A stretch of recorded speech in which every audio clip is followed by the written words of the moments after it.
আসসালামু আলাইকুম, কি অবস্থা ভাই ব্রাদার? আপনারা সবাই কেমন আছেন? আজকে আবার একটা নতুন একটা ভিডিও নিয়ে আসলাম আপনাদের মাঝে। তো আজকে কথা বলবো আপনারা যারাই আছি, যারা বন্ধু বান্ধব বানাই, সেই বিষয় নিয়ে কিছু কথা বলবো। আমাদের বন্ধু বান্ধব কিরকম হওয়া উচিত। তো আমি যে কথাগুলি বলবো এটা আপনি একটু মিলিয়ে নেওয়ার চেষ্টা করবেন যে আপনারও কি এরকম বন্ধু বান্ধব দরকার, নাকি আপনার কিরকম বন্ধু বান্ধব দরকার, আপনি একটু মিলিয়ে নেবেন। এক নাম্বার, যে সবসময় উপার্জনের কথা বলে।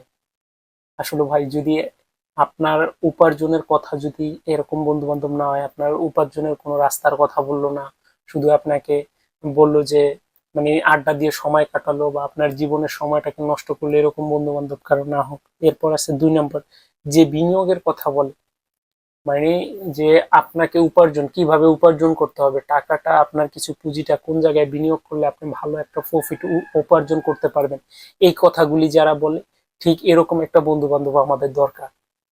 আর তিন নাম্বার, যে সফল হওয়ার কথা বলে।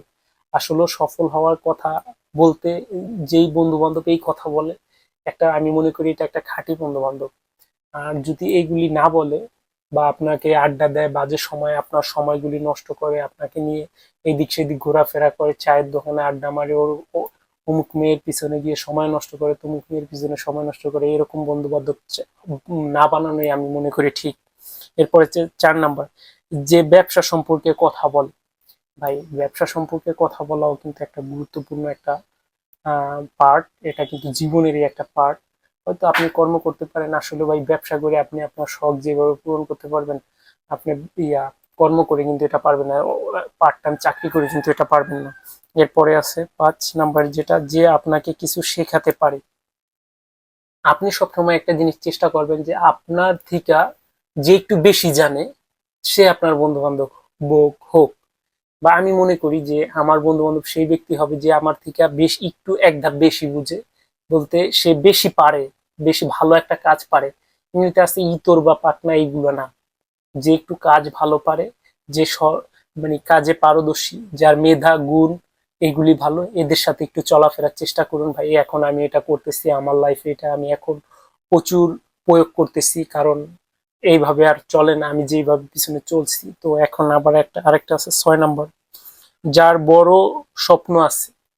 ভাই, যার বড় স্বপ্ন আছে, আপনি যদি তার পাশে থাকেন না, তার মানে সে যেই রাস্তা দিয়ে হাঁটে, আপনি যদি সেই রাস্তা দিয়ে হাঁটেন, দেখবেন আপনারও ইচ্ছা হবে যে আমি একদিন বড় হব, আমার কোটি কোটি টাকা হবে, আমি কোটি কোটি টাকার বিজনেস করব, বা আমি পলট পলট কিনবো, বাড়ি করব, গাড়ি গাড়ি কিনবো, এরকম একটা ইচ্ছা থাকে, বা আমি একটা ফ্যাক্টরি দিব, এরকম ইচ্ছা থাকে।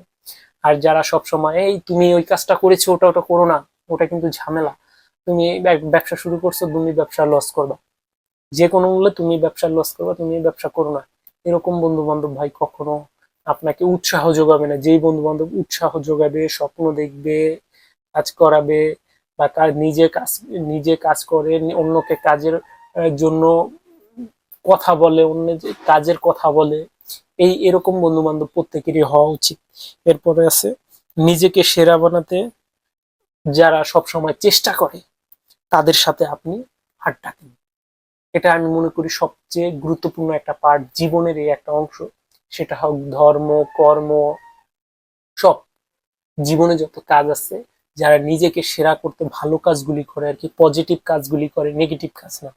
ভাই, আপনি যে আপনার একটা বন্ধু বান্ধব আছে, আপনি ভালোভাবে চলতেছেন, তার সাথে আড্ডা দিতেছেন, সে জানে ভালো কাজ করে, এরকম বন্ধু বান্ধব আপনি চুজ করবেন। চুজ করার পরে আপনি তাদের সাথে আড্ডা দিবেন। নেগেটিভ মাইন্ডের কোনো লোকের সাথে আমি মনে করি চলাফেরা করাই জীবনটা একটা নরকে পরিণত করার সমান। নেগেটিভ মানুষ যে কত খারাপ আমাদের সমাজে, আমাদের বন্ধু বান্ধব, আত্মীয় স্বজন, ভাই বোনেদের এরকম অহরহ দেখা যায়। বিশেষ করে আপনি দেখবেন কোনো কিছু কিনতে গেলে কিছু নেগেটিভ মাইন্ডের লোক আছে, দুঃখিত এটা বলা আমার ঠিক হয়নি, কাস্টমার তো মানে কাস্টমারকে তিন ক্যাটাগরিতে ভাগ করা যায়। আমি যেহেতু একজন দোকানদার, আমি জানি কাস্টমারকে তিন ক্যাটাগরিতে ভাগ করা যায়। ফার্স্ট ক্যাটাগরি, তারা সবসময় ডিসকাউন্ট খোঁজে, তারা তাদের সময়ের কোনো মূল্য বুঝে না। যেরকম সে একটা পণ্য কিনতে গেছে, ধরেন এক জোড়া জুতা কিনতে গেছে, সে দেখবে কোন জুতা জোড়া সবচেয়ে ডিসকাউন্ট আছে, মানে ছাড় পাওয়া যায়। ধরেন 100 টাকার একটা জুতা, তাকে 40 টাকা ছাড় দেওয়া হয়েছে, সে 60 টাকা দিয়ে কিনলো। এরকম ডিসকাউন্ট খোঁজার মানুষ কিন্তু কিছু আমাদের সমাজে অ্যাভেলেবেল পাওয়া যায়। এরপরে আছে আরেকটা, সে আপনি তার কাছে যতই কিছু করেন না কেন সে আপনার পণ্যে ভেজাল ধরবে, সে আপনার পণ্যে ভেজাল ধরবে এবং কি বাকি নেওয়ার চেষ্টা করবে। এই হলো দুই ক্যাটাগরি লোক। আরেকটা ক্যাটাগরি, সে আপনার পণ্য ঠিক আছে, আপনার পণ্যের দাম যত সে কিনে নিবে দেখা। এই ক্যাটাগরির লোক আছে। আসলে আমি মনে করি এই ক্যাটাগরির লোকের সাথে আপনার চলা উচিত।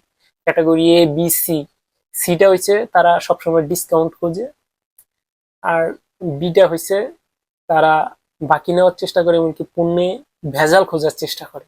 আর এই ক্যাটাগরি যে তারা সব সময় পণ্যের ভালো গুণগত মান দেখে কিনবে, পণ্যের কোয়ালিটি দেখে কিনবে, ন্যায্য মূল্য দেওয়ার চেষ্টা করবে।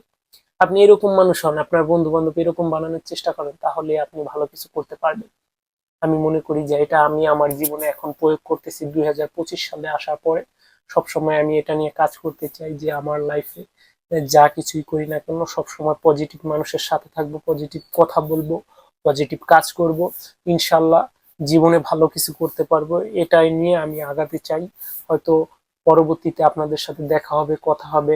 আমি এখন যে আমি ইউটিউবে কাজ করতেছি, হয়তো এই জায়গা থেকে আমি একটা সফলতা পাবো, এই আশা নিয়ে আমি এখন বর্তমানে ভিডিও তৈরি করতেছি। আশা করি সব সময় আপনারা আমাকে সাপোর্ট করবেন। তো আজকের মতো বিদায় নিচ্ছি, দেখা হবে পরবর্তী কোনো ভিডিওতে। একদিন কিন্তু আধার কেটে দিনের আলো দেখা দিবেই।